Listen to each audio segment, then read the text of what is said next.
What's up, everyone? Welcome to the Made You a Mixtape podcast. I'm your host, Jason. Hope you're doing well whenever and wherever you are watching or listening to this. Now, if you like really, really good music that you can groove to, maybe let cut loose, dance a little bit, then you're going to love the new single Dancing on My Own by Michelle Rasky. And Michelle has joined the show to talk about her new single. Michelle, welcome. How are you today?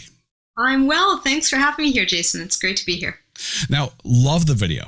Absolutely love the video. Love the song. It's got a great groove to it. What was the inspiration behind Dancing on My Own? Sure. Well, like many people over the last year and a half, I found myself at home quite a bit, with all the lockdown situations. And one of the things that just really helped me during that time was throwing on some music and dancing by myself at home. It's something amazing about music and dance or movement, just getting into the groove with the song that takes you out of your head and kind of gets you in the body and feeling just present and alive. And it's really joyful and celebratory. And it just brought me a lot of solace during that time. And I was working on a lot of different music as well. I had more time to do that. And this song just started kind of coming forth. And also just listening to so many people, expressing how difficult it was going through that period of isolation and, feeling disconnected from people. And I thought, dance and movement is such a way that we can get back in touch with feeling kind of present and more in our hearts, more in our bodies. And by doing that, there is this sense of connection that automatically starts to kind of come forth. And I thought, I wanted to just put something positive out there, and the song kind of just came from all those things and contemplating all that and my experience with dancing. Now, in putting the song together, it wasn't just the fact that you wrote it, at home and in isolation. You recorded the whole thing at home. How was that process, as far as how it differs from the regular traditional recording process? Sure. I mean, I love it personally because I've always been interested in the production side of music as well. So the fact that now that we can do these amazing things on our computers, it used to be years ago you had to go in a studio, you had to work with an engineer, you kind of had to have a lot of access to amazing gear and spend a lot of money. And now we can just, on our laptop, on our phone even, people are making songs on their phones sometimes. I love that process of just being able to be in a space and experiment, dial in different sounds, get some inspiration, just start playing with the track. It's really exciting and watching it build and take shape over time and trying different things out. And, when it really starts to get going, you start to feel it like, okay, this is really coming together. So I love the process. Obviously, when you go into the studio to record a song, as you mentioned, there's a producer there, there's a mixer and an engineer. So there's a lot of ears on the song, and occasionally the song changes a little bit from when it's written to when it comes out of the studio. But in a situation like this, if you're the one doing all the recording, if you're the one, basically pushing all the buttons, it becomes a very solo endeavor. So is that harder on you as a songwriter / recorder? Or is it more freeing because it is clearly your vision without any external input? Right. That's a good question. I think it really depends on the song. For this particular one, it felt like something that came together kind of organically and from that inspiration. And it was coming from such a personal place that it felt very natural to just create it on my own. But there's definitely instances where certain kinds of songs, especially if you want like kind of a live feel and you want to be playing with a band or sort of capture that moment or that interplay between different people. I mean, that's invaluable. So I can't say that in all cases one is better than the other, but for the kind of music that I've been, sort of doing recently and more of an electronic kind of feel, I've really, really enjoyed the solo process of it. That's one of the things I wanted to talk about, in that this song, in comparison to your earlier works, it's a vast departure, because the earlier works, they're more like the folk pop kind of milieu. This is just a straight up electronic dance groove. Like it's a ton of fun, and the other stuff is really, really good too. And there is that dance vibe to it. But what was it that sparked that metamorphosis to dabble into the electronic side of it? Sure. Yeah, I guess for people that only have heard my earlier music, it's a bit of a departure. But for me personally, I've always loved so many different kinds of music, and I've loved electronic music, for most of my life. So it was always in my mind to want to do something kind of in this vein. And even at the time when I was doing like my first album, which was, sort of the folkiest out of all the work that I've done, and a lot more acoustic guitar playing. Even at that time, I was doing that and playing in folk clubs and stuff, but I was listening to a lot of electronic music and house music and tech house and following the DJ scene. So it was always something that I was passionate about. And, at that time, the technology was not such that it was so easy to produce that kind of stuff on your own. So, it was sort of on the back burner, but something that I'd always wanted to do. And yeah. Now, this is your second, for lack of a better term, pandemic themed or pandemic inspired release. The first one being All the Love, which was, a bit of a thank you to all the frontline workers. The past 2 years, because we're coming close to 2 years, has this been more of a cathartic writing process for you, or has it been just something where it's like, you're not quite sure what to do because, you can't really go out and play live. There's that kind of change to it. How has this last year and a half to 2 years affected you as far as that writing process goes? Creatively, it's been a really fertile time, because I think, like many people, over the years, I've been caught up doing lots of different things, and there's lots of responsibilities and things that I've attended to, and I've been doing music in my own way and doing things on my own. But once the pandemic hit, and after this sort of initial shock of it kind of was starting to subside a little bit, and everybody was sort of getting into the groove and of like, okay, we're home now. I found that with all this new time, I started to listen to a lot more music than I had in a long time, and playing more just on my own and writing. And I think from that process, just something opened up, and the writing was coming more, flowing more freely, and I was just having a lot of fun with it. It became just like, oh yeah, I love playing music, just playing around with it. Like, you don't know, will a song come out of this, or will it just be a neat little groove today, or will I just discover some new artist or album that I love? So I found that I just really immersed myself in music quite a bit during that time. So, it's been such a difficult time for so many people, so I don't want to make light of it, but just creatively, it did give me, an opportunity that I hadn't had in a while. And that's the thing. Like, if you take a look at your discography, 2004 was the last full-length album that came out. Yeah. And now, with singles out in 2020 and now this year, it's obvious that, you've now had the chance to sit down, write, and record. But how has that process changed from that last 2004 full-length album? Quite a bit, I guess, because at that time I was performing pretty regularly. I did a lot of shows solo, but I did also have a bass player, great bass player, Ed Roman, and Elios Sterianis, amazing drummer who played with me often. So I was more in a situation where there was this constant kind of going back and forth with other musicians and being in that, just in that environment. And I was playing a lot of guitar at the time. The guitar was my main, sort of turned into my main instrument for most of my life now. And I think at that time, especially that last album, I was just, anything that kind of came forth, whatever kind of style it was. It's a bit of an eclectic album, that last one as well. So if a jazzy tune kind of came out, or if it was a bit more like had a folky feel, or a bit more of a groovy kind of tune, whatever it was, I just went with it.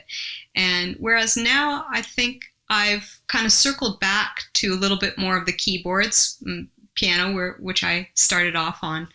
And with all the technology and, being able to do all these amazing things and have all these, synth sounds and drum sounds and everything, I just, I guess I'm approaching the writing almost as writing in the studio. as opposed to, okay, I'm going to write this song on my guitar and now we're going to figure out how to record it and who's going to do what and who's going to play what. Now it's like me sitting there in front of the computer and often, just writing right there in the moment. It's a blank slate when I sit down. So that's pretty different. With an acoustic guitar, unless you're plugging it through pedals, a guitar sounds like a guitar. But when you get to, electronic music writing and what you have here with Dancing on My Own, how much did you sit there and nitpick over the sound or at least the tone that you're getting out of the song? Yeah, a little bit actually. I did. It started off with the piano riff. That was the first part. There's this kind of piano riff that I kind of loop through the song, and which kind of has a bit of a traditional house music vibe because a lot of it is built around, certain kinds of house music built around the piano. And then the rhythm, though, was where I got really sort of meticulous with things and wanted to layer up lots of different sounds to kind of create this cool syncopated rhythm. In fact, at one point, I think I took a pen and I was tapping on, I have like a metal desk lampshade and I was tapping on that. That's one of the sounds in the rhythm too. So I started really having fun kind of layering all these pieces, and I wanted the different elements of the rhythm to come from these different sound sources. So I was pretty meticulous in that regard. And even choosing the synth sound, the sort of primary synth sound, it had to be the right thing. So, one of the, I don't know if it's a good side or bad side of the whole electronic recording thing, but there's so many sounds at your disposal that sometimes you can really spend a lot of time auditioning sounds. But I had a pretty defined sense of what I wanted to hear, so I was able to hone on it fairly quickly and kind of tweak it a little bit. And yeah. See, now I'm curious about the pen sound. I have to go back and listen to the song again and see if I can actually pick it out. But creating, for lack of a better term, organic electronica, how do you feel like this separates it from just regular, completely programmed into a computer, dance music? I mean, everybody has their own process with these kind of things. There are a lot of amazing electronic artists that I feel have like an incredible organic sound in what they're doing. And sometimes that's still coming from samples and whatnot, just how they're manipulating the sound. So I don't know if, I mean, mostly what I was using was some of the electronic stuff, but I guess I did layer in like an actual bass guitar with some synth bass, brought in the electric guitar there.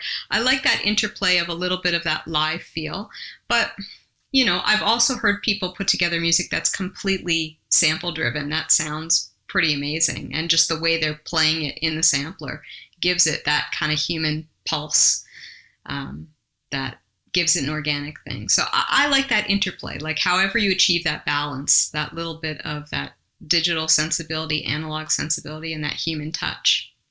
I like the best of all worlds. What's been the reception? Because it is, again, a bit of a departure from your earlier work. What's been the reception to Dancing on My Own? So far, good. I mean, people that have heard it and gotten back to me, they really like it. For some people, it's a bit of a surprise that I did something like that. And other people that kind of knew that I love this kind of music, they were like, oh, that's awesome, because they've sort of been waiting for me to do something like this. So it was sort of exciting for them. But there's been good reaction. I've had people send me videos of their kids dancing to it, or like them getting up and dancing, or people saying, oh, this is great, listen to this in the car, I got me up and dancing. So that was the point. I just wanted to make something that was uplifting, and so far the feedback's been really supportive of that. People have been enjoying it. That's one of the things I always find fascinating, when you put a song out into the world and then people kind of take it and manifest it into their own life, whether they associate with the lyrics or they make it part of, for like either car trip or whatever. How important is that to see the listening audience take your music and, bring it into their own life?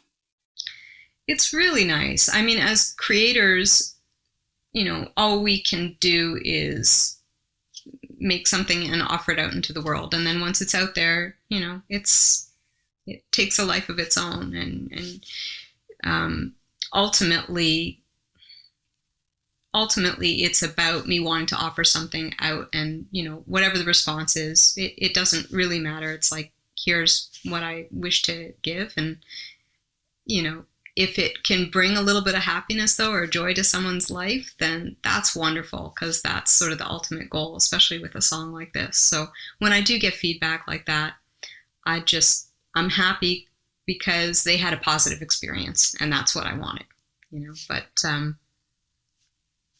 yeah, I mean, it's lovely. With new music coming out, are you hopeful that you will eventually be able to bring this back to a live venue? Yeah, possibly. I mean, I don't have a lot of plans in terms of touring and playing. I did that for a lot of years, and right now, kind of being in the studio,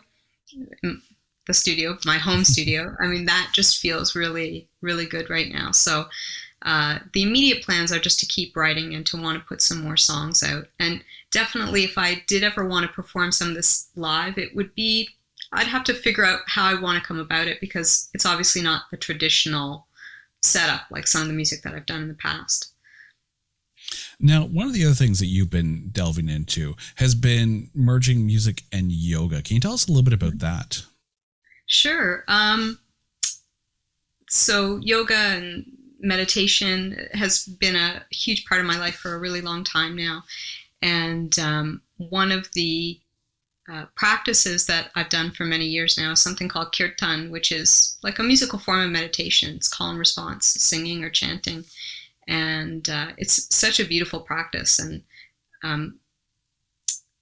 it was really lovely discovering it, because music and spirituality have been two of my passions since I was really, really little. So to find something that it's very calming. It's often the chants are done in Sanskrit, which is such a beautiful language. It's an ancient language, and all the words are really just different expressions of love, of divine love. So there you are, just chanting with often with other people and singing. No matter who's leading or following the chant, everybody's participating in it. So it's music that's created communally from the heart, and really does a beautiful job of getting one out of their own head, which I think, as a person that's very, I tend to be very cerebral and can be really like overthinky. So I love things like this that can just get me more into a heart space. And I've been, studying with a wonderful teacher in meditation community for a long time. And so it's a beautiful, supportive part of my life. And it's also, I think, helped me as a musician quite a bit as well. Now, I apologize if I butcher the pronunciation of this, but some of the teachings of Mangala Ashumati, am I close with that? Mangala Ashumati. Mangala Ashumati. One of the key teachings is self-realization and self-mastery. And now being able to kind of get back into the writing process and to almost kind of rediscover that love of writing, is there a parallel between those teachings and, kind of what the pandemic has brought you and the ability to be able to get back to the love of writing? Absolutely. Yeah. I think it's a wonderful question. I mean, Mangala's teachings are very much about,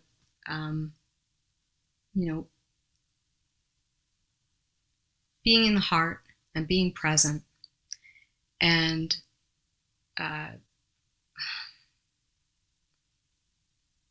really coming into a quiet place, coming more out of the mind, more into the body, more into feeling. And I think that is also the place that we need to be in, to be creatively open and to just be open to people in general, to be able to really connect.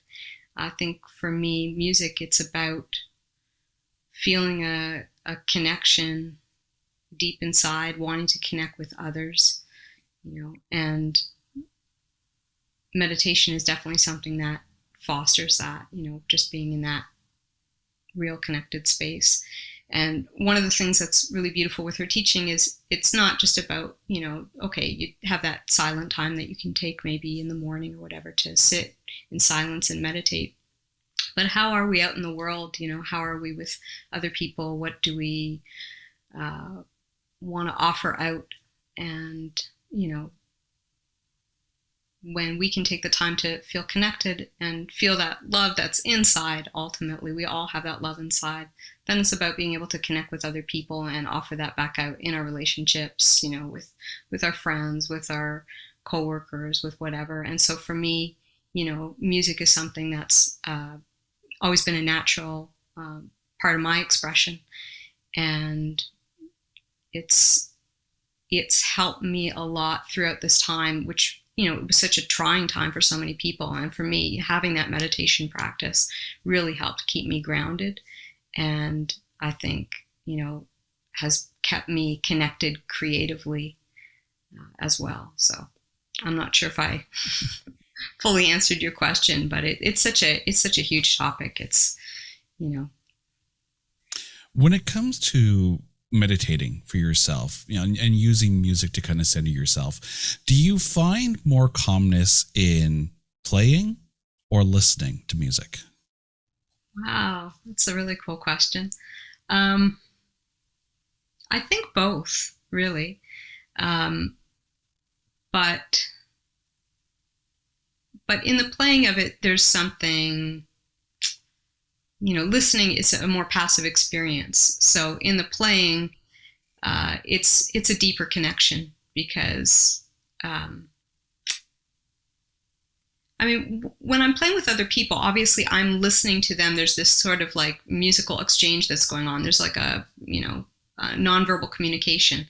But I think even playing by oneself, it's like you're getting that inspiration is kind of coming in too. There's still this interplay with, I don't know where it comes from, the improvisation or the writing or whatever, but there's this beautiful kind of, circle of communication going on playing too, which I think it's, if I'm not thinking about anything, if I don't have an agenda or putting some, ridiculous pressure on myself that, I need to come up with something or whatever. If I just pick up the guitar or I sit down at the keyboard, just from the impetus of, okay, I just want to play. That's calming and freeing and it's wonderful. Having said all of this and talking about, yoga and the joy that it brings, Yeah.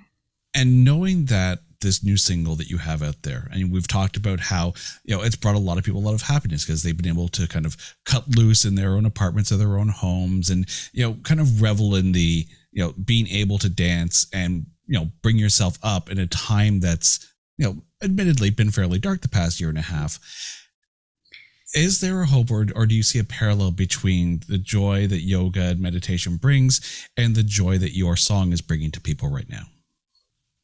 Yeah, I think a lot of the teaching that I have been given, from my teacher has really funneled into, what went into that song, because just that idea of getting into the body, being present, being able to feel alive. Like these are little things sometimes that we take for granted, until, everybody has this experience where you get even like the common cold and you don't feel well. And then you appreciate, how wonderful it is when I can breathe clearly and, my head feels clear and whatever.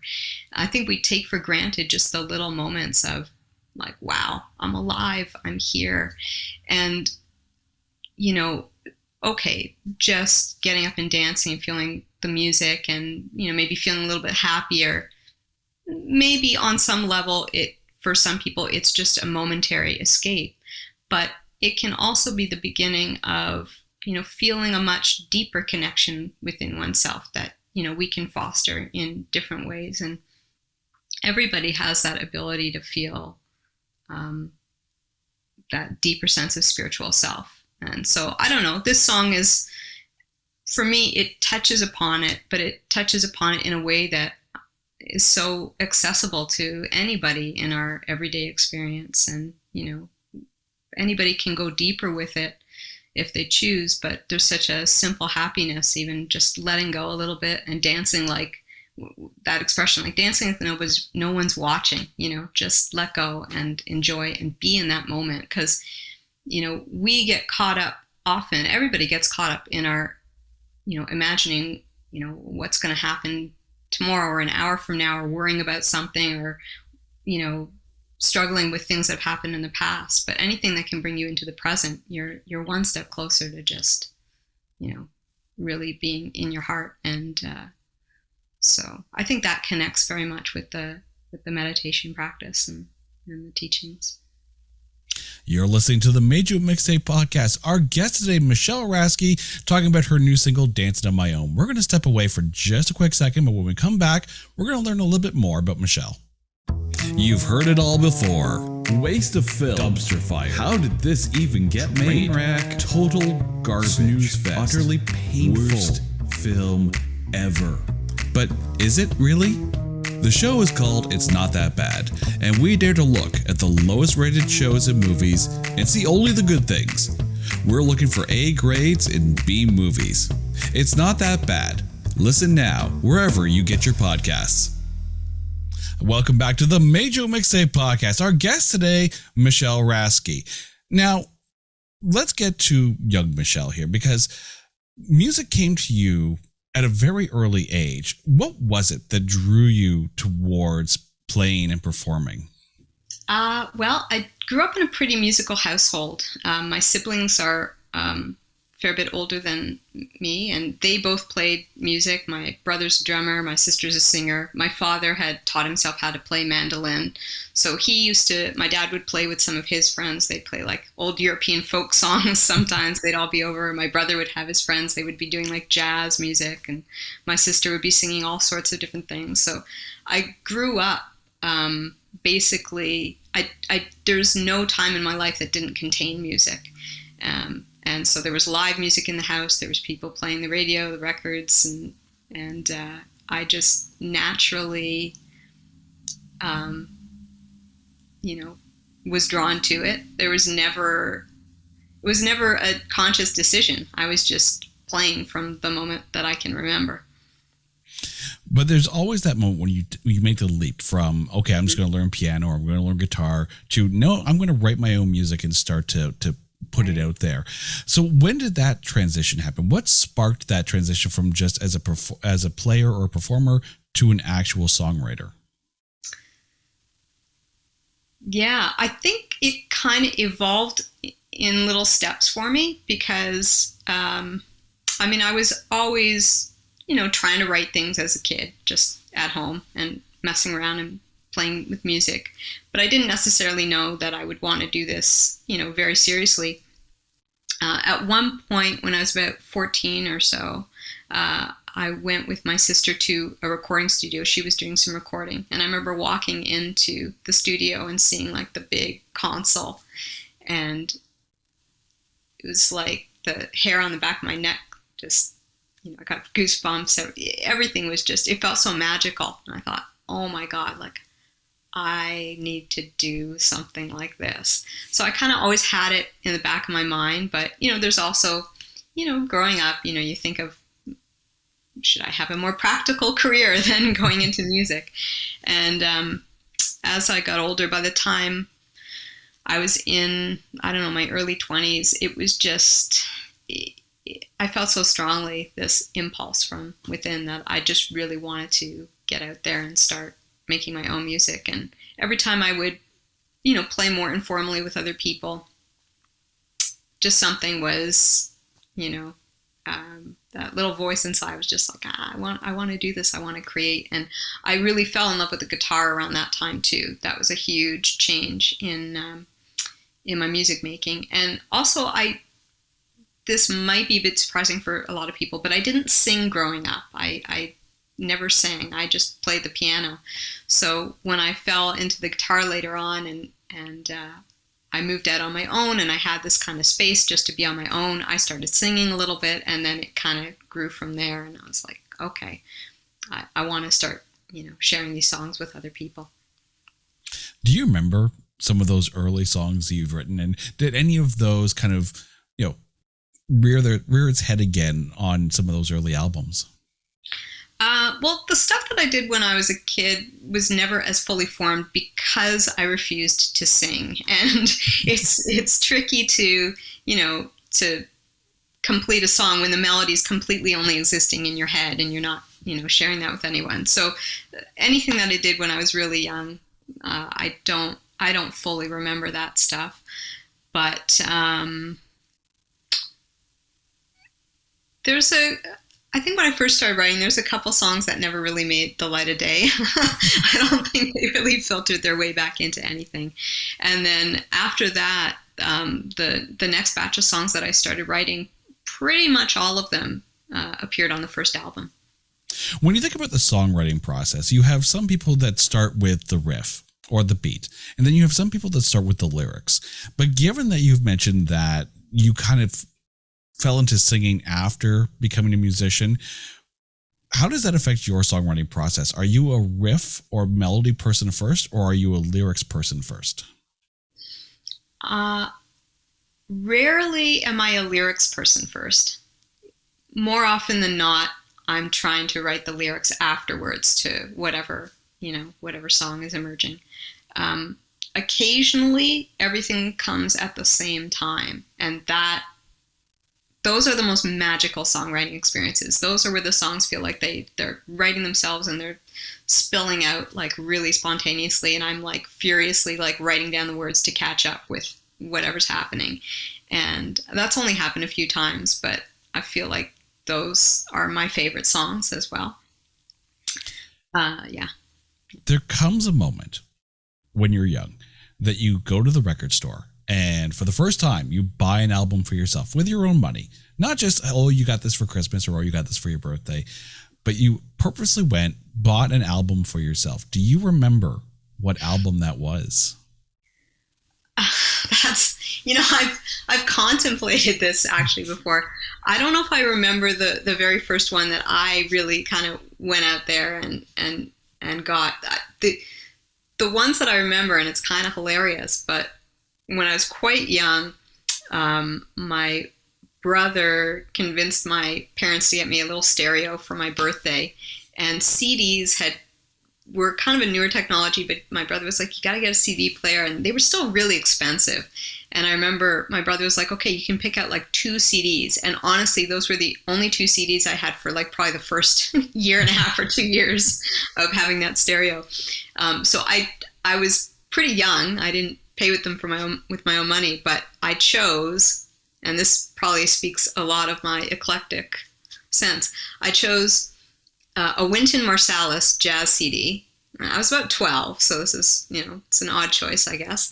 And Whitney Houston. So those were the two CDs I had for the longest time, which is pretty funny. You realize that brings us to the big question of the podcast. So if you, Michelle, had to introduce yourself to a total stranger, but instead of saying, hi, I'm Michelle, you hand them a mixtape, and on that tape are songs that tell the story of you. What songs are on that tape, and why are those songs there? It's a great question. I mean, on the one hand, if they really wanted to get some insight into me, probably a few of my own songs, but I thought about this in terms of just songs that made an impact on me in different parts of my life, kind of growing up. And one of the artists that I love is Stevie Wonder, and I thought about a really early childhood memory of hearing Stevie Wonder's song Sir Duke, which is, there's so many amazing Stevie Wonder songs, but I think a lot of people can relate to how when you're really, really, really little, you're not necessarily making the musical choices in your life. There's just songs that are in your environment and you just grow up always knowing them. You don't even remember when did I first hear this? No clue. But that's one of those songs for me that it's always sort of been in my consciousness. And I have a really early childhood memory of like hearing it and just feeling such a sense of joy when it came on. It starts with that great horn line and the chorus is really happy, and I kind of remember just jumping around the room to it. And so I think that would give people a little bit of an insight. And then I also really always loved jazz music. I was exposed to that at a really early age too from my brothers. So John Coltrane's "A Love Supreme," I'd probably pick the opening cut off that, which is I think it's called "Acknowledgement," and it just sounds like the beginning of a new day or a new moment or something beautiful. It's such a meditation of an album.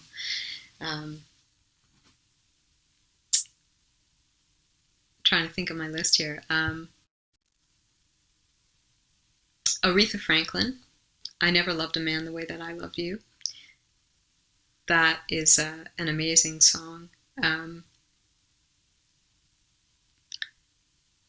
Aretha Franklin's another one of those artists that it's just you grow up knowing, okay, this is one of the greatest singers of all time, the voice and her piano playing too. What an unbelievable piano player she was. And I remember happening upon that tape when I was pretty young. It was like in a bin. They had all these cassettes at the front of the record store. And I remember seeing that, and I didn't know the album, but I saw Respect was on it. I was like, oh, I know Respect. I'm going to pick this up. And just taking that home and listening to it with headphones on. And just every song, one after the other, was amazing. And that song really stood out for me. I remember listening to that with headphones, and there's so many amazing layers in that song. First of all, it's recorded down at Muscle Shoals, such a legendary studio, incredible musicians. And you've got I think there's an electric piano that starts off, then you've got Aretha playing actual piano. You've got an organ part starts to come in on the right, headphone, and just these amazing layers coming in and out, and then her vocals, which are so filled with soul and emotion. And I remember one of the things that struck me when I was listening to it was that if you listen to all the different 3 keyboard parts, they're not completely in tune. They're just a little bit out with each other. But even within that sort of, you could say it's like an imperfection, the whole record, the whole sound of it sounds absolutely perfect. There's nothing to change about that recording. That is a brilliant, beautiful recording. And, I really thought a lot about it, how it's those imperfect moments sometimes in music that make it so perfect. There's nothing wrong about them. They work as a cohesive whole. And now the way we record, you can go in and you can fix every little thing, and you can keep redoing things over and over and over again. But sometimes I think to, records like that, particularly older records where, not everything has to be so antiseptically refined. And sometimes I have to remind myself, it's, okay, that take, maybe I could have technically done it a little bit better, but it has the right feel. So, let's not mess with it. So I love that. I love that record, and that was definitely something that stood out for me. Definitely, it's hard not to put the Beatles somewhere on there, because they just had such a huge influence on everyone, and their music again. I didn't realize how much of it I knew growing up till I started, when I was a bit older and started buying Beatles albums, and I would recognize a few songs on the cover, but then I'd listen and go, oh no, I know almost all these songs. How do I know these songs? And I wasn't really sure what to choose, but I chose Here Comes the Sun simply because, well, first of all, it's a beautiful tune. We often think of Lennon and McCartney when we think of the Beatles, but George Harrison wrote some gorgeous tunes. And when I was starting to play guitar a little bit and get into it a bit more, that was one of the first tunes that I just, tried to pick out on my own and figure out how to play it. And it was always such a nice song to bring out when you're sitting around with friends or around the campfire or whatever, almost everybody knows the lyrics and everybody would always be happy to start singing to that. So I just have like warm memories of that, sitting around with friends. I chose, again, because I have very eclectic taste in music, De La Soul, Me, Myself, and I. There's a lot of hip hop that I really love. And I remember when that record came out, it just didn't sound like anything else. It had such a unique sound. And this is still during the time in hip hop when it was quite sample heavy. There wasn't as much litigation going on. So I really love that era of hip hop, kind of late 80s moving into early and mid 90s. And there's so many amazing recordings that have a lot of kind of soulful and jazz elements to them. And definitely De La Soul, I don't know, there was just this lightness, this positivity in the lyrics, really a bit of a quirky, off-kilter sensibility to it. I don't know, I just loved everything about how the song was put together, how it sounded, and it just takes me back to that time, like talking with friends, everyone would be like, did you hear that song? Like everybody was so mesmerized by it, because there's certain songs that just, when they come out, they stop you in your tracks because they're so different. So that was one for me. Another jazz one, Thelonious Monk, Monk's Dream, which takes me back to a time when I had, first moved out. I'd gotten my own apartment, and I remember somehow I saw something on Thelonious Monk on TV, I guess. I saw a little clip of him playing, and I didn't really know his music, but I heard a little bit of his playing, and I was like, wow, that's amazing. And I ran out to the record store, and I, just picked the first album I saw of Thelonious Monk, which was Monk's Dream. Brought it home, and I remember right from the opening, right when it started, that track came on. It was just kind of magical sounding, and his playing is so unique. Literally within that one song, I was like, okay, Thelonious Monk is one of my favorite piano players, period. He had such a unique sensibility for the instrument and such interesting choices and like almost a little bit of humor in his playing. I really fell in love with his playing from that song.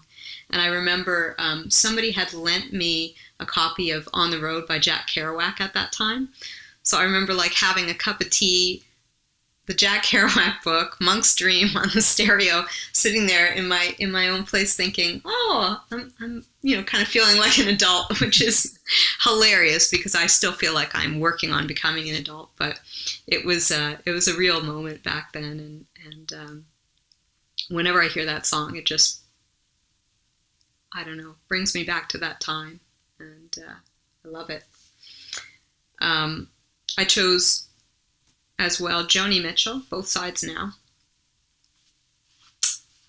When I started getting into guitar, a friend of my brother's, who's a great guitar player, Brandon Scott Bashara, showed me open tunings for the first time, these alternate tunings, and it just opened up the guitar for me. I was really enamored with it. And then from there, kind of discovered Joni Mitchell's music. Even though I'd known about her my whole life, you can't grow up in Canada without knowing Joni Mitchell. I'd only known a couple of her songs. So I bought some CDs, and listening to that one in particular, Both Sides Now, I loved it. I loved the lyric. I don't know for certain what Joni's intent was with it, but for me, I mean, just, she's talking about looking at all these different things you can look at it from this side, you can look at it from that side, but ultimately, we're often caught in that duality, and, there's just a whole illusion to that, and like the truth of the matter is sort of transcendent of all of that, And so it felt like a really beautiful lyric, and I loved the I love her open tunings. I love the sound of the droning strings, and I recognized the tuning. I was like, oh, I think this is one of these tunings that I know. So I kind of quickly picked up the song, and it became one that I would occasionally throw into my sets, and I loved playing it. So I put that on the list. And another band that was one of my favorite bands is Radiohead, so I had to put a Radiohead song on there. And again, it's hard to choose one song from an artist, but I went with Paranoid Android from OK Computer. Simply because when OK Computer came out, it was such a departure from even the Bends, the previous album, and they were really becoming more experimental, and not as much as the next album, Kid A, which I also adore, but Paranoid Android was pretty unique. First single it's a pretty long song. I can't remember if it's 6 minutes or something like that. And it's got all these different parts to it, almost like 3 different movements in it. It's kind of epic, almost in a, I don't want to say it's like Bohemian Rhapsody, but it's like one of these epic songs with all these different movements that are quite unique, and I just remember being really blown away by it, and that they would, at a time when they could have written more conventional pop songs building on the previous album, they just did something that was much more experimental with that next album. And I remember getting to see them play that live. I've been to, I think, about 5 Radiohead concerts, and maybe around 3 of them around that era. And one of them was a show that they did at the Opera House in Toronto, which is a really small venue. It was completely sold out, but I had convinced some friends that we should go down there and just see if we could get some tickets outside the show. And sure enough, somebody was selling some tickets, and I think they were like, at the time, they were like $75, which that was a lot for a concert ticket then. Concert tickets were probably usually about $25 then. And my friends were hemming and hawing, and I was like, look, we can just leave, or, think about it. We could go see The Lion King for $75 a piece right now, or we could go in there and see Radiohead play OK Computer to less than 1,000 people, and we will never have that opportunity ever again in our lives, probably.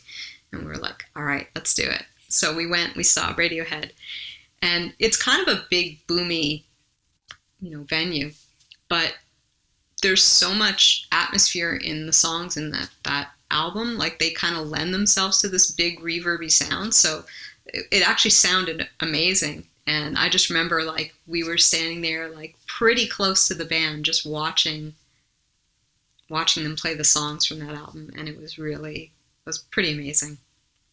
It was like right before their big tour. Another artist that inspired me a lot at that time was Bjork, and so I chose a song, Yoga, from Homogenic, which is, I just think, a beautifully moving song. Her vocals are just soaring throughout, and there's something really magical sounding in her music. I love the sense of the organic nature in her sound, and this kind of harkens back to your question earlier. I think she's an artist who, she uses electronic sounds, but she manages to do something that's really wonderfully organic sounding with them too. And I think she's very, like, inspired in her music by her environment and nature, having grown up in Iceland. And, that just really resonates with me too, because I love being out of the city. I love connecting with nature, and I love that interplay of, like, sort of the digital world and the organic world. So that song just really spoke to me, and it's another beautiful song to just really listen through the headphones and just close your eyes and just, really sink into it. So I love that tune. And for the last song, I chose something by Flying Lotus, who's another electronic artist that I really love. And a lot of his music tends to be a bit more, stuff that you want to throw on and just, sit there and listen with headphones, and can be kind of a bit cerebral. But it's his stuff tends to be very like sonically dense and rich, and there's a lot of jazz influence in there. But this song that I chose, called "Do the Astral Plane," has a bit of a house music kind of vibe. It's probably one of the dancier things I've ever heard him do, and because that's just a whole genre of music that I really love, but that I really discovered through DJs rather than like knowing specific artists and whatnot. I kind of wanted to put this on the list because he's an artist that I really know and love his work, and it's a good example of just the kind of electronic music that I love, that has a deep groovy bass line and it has a lot of syncopation, and there's a soulfulness to it. And oddly enough, he's also got a connection with John Coltrane through his aunt Alice Coltrane, so it kind of circles back to that. So there's my eclectic mix, which was really hard to pare down to, I must say. But before we go, I have to bring up something here, because first of all, the music video for "Dancing on My Own" is gorgeous. I think it's phenomenal. thank you. And putting visuals to music is hard, but putting music to visuals can also be hard. But that's something you've done. And I have to bring up John Day Afternoon, which is a 2006 short film. How was that? Oh, I do my research. How was that process of doing original music for a short film? That was a lot of fun, and something I hope to do again in the future, because I love watching movies. I love watching films, and I'm always sort of aware of the music and the score, and I'd always wanted to do something like that. So a friend of mine, Luke Divers, was working on this movie and asked if I, would like to do something for that scene. And it was great. I, kind of noodled something out on the keyboards, and I think I got a friend of mine who's a wonderful violinist, Alex Chung, did some beautiful, bringing those little keyboard parts to life with playing them with the real violin. And it's lovely to approach music from that way, where the music is just a support to something else going on. Normally when you make a song, you're making something, for it to exist on its own as something that's, it's going to draw attention, going to draw listeners in. And here you're just part of supporting what is happening in the scene. And it's such a different approach to making music, and I'd love to try my hand at it again in the future, for sure. That was pretty early on, and I was not as adept with the recording equipment back then either. So yeah, it's a lot of fun though. What's next for you now that "Dancing on My Own" is out there? What's next, coming down the pipe? Well, I have a few other songs that I'm working on in various degrees of being finished. One of them is nearly finished, and I'm hoping to release that in the new year. And it's got a bit of a pop soul kind of vibe, little bit of a neo jazz influence in there without being straight up neo jazz, but neo soul, a little bit of a neo soul influence. And so I'm really excited about that one. And but there's other songs that have been kicking around for a little while, various degrees of completion. So I kind of like to come back to some of those. And I think probably what'll happen is right now a little collection of songs that are a little bit more electronic, and then maybe a little further down the road some things that are maybe a bit more of a merger of the guitar stuff with some of that electronic as well. So possibly an EP. Michelle, thank you so much for this. If people want to hear the new music, where can they find you out there on the internet? Sure. Well, any of your favorite streaming platforms. It's on Spotify, Apple Music, Amazon, YouTube, and so whatever platform you like. Not so much live right now, but but yeah, any of the streaming things. Michelle, thank you so much for listening. To the listeners, thank you for listening to this edition of the Made You Mixtape podcast. Now, if you're listening to this on an audio streaming service, you can watch the entire interview over on YouTube. But if you're watching this on YouTube right now, you can go to any audio streaming platform wherever you get your podcast, download and listen on the go. This has been the Made You Mixtape podcast. I'm your host, Jason. Until next time, take care.